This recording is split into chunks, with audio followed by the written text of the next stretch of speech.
looks like a blue and white spinning marble. But take a closer look. Now you can see oceans, continents, lakes, and rivers. Then cities, buildings, and lots of people. Geography is the study of Earth's physical features, weather and climates, natural resources, and populations.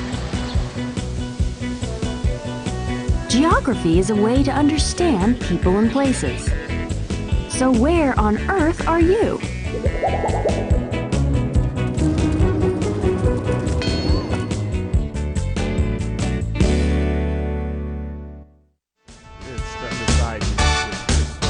A geographer is anyone who studies the Earth's natural features, resources, climate, or populations. The most valuable tool for a geographer is a map. And there are many kinds of maps. Physical maps that show land and water features. Relief maps that show elevation, the height above sea level. Political maps that show country and state boundaries.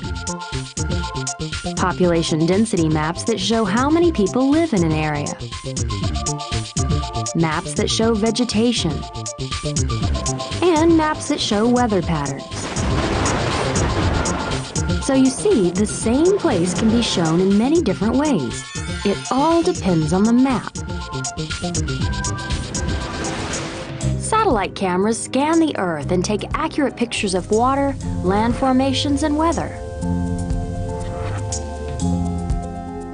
These images help geographers make accurate maps. On almost every map, you will see a compass rose that shows the cardinal directions of north, east, south, and west. The scale of a map tells you how the distance on the map shows the actual distance on the Earth's surface. This map shows the major roads in the Northeast. 1 inch on the map is equal to 100 miles on land. Geographers divide the Earth into hemispheres, or half circles, northern and southern, and eastern and western. The United States is in both the northern and western hemispheres. The equator is an imaginary line that divides the Earth into the northern and southern hemispheres. The prime meridian is another imaginary line that runs from the North Pole to the South Pole and divides the Earth into eastern and western hemispheres.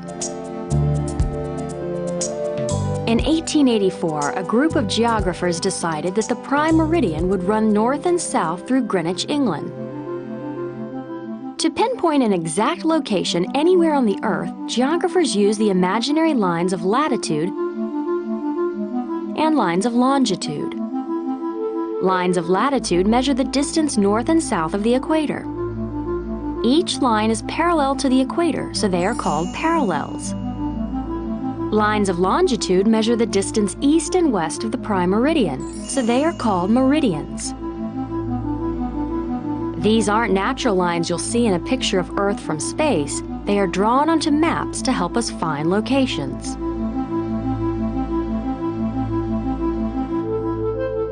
The United States is often divided into 4 regions: the Northeast, the South, the Midwest, and the West.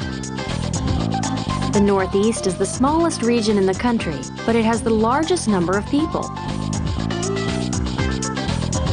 Rhode Island, the smallest state in the country, is in the Northeast. But so is New York City, the largest city in the country.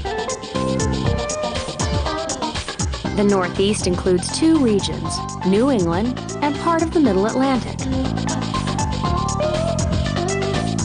This physical map shows the rivers and lakes in the Northeast. What do you notice when the major cities of the Northeast are added to the map? Many of the major cities of the Northeast are harbors. Being located close to the ocean help these cities become centers of commerce. where ships pick up and deliver goods. Like everywhere on Earth, geography influences culture and economics. Take a look at Maine. These lobsters are harvested and then shipped all over the world to grocery stores and restaurants. The natural resource of lobsters helps support the local economy of Maine. And eating lobsters is a big part of the culture here.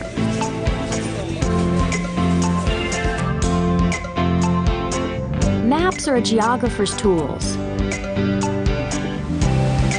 Studying information on different kinds of maps helps us understand where something is located, why the area looks the way it does, and who lives there.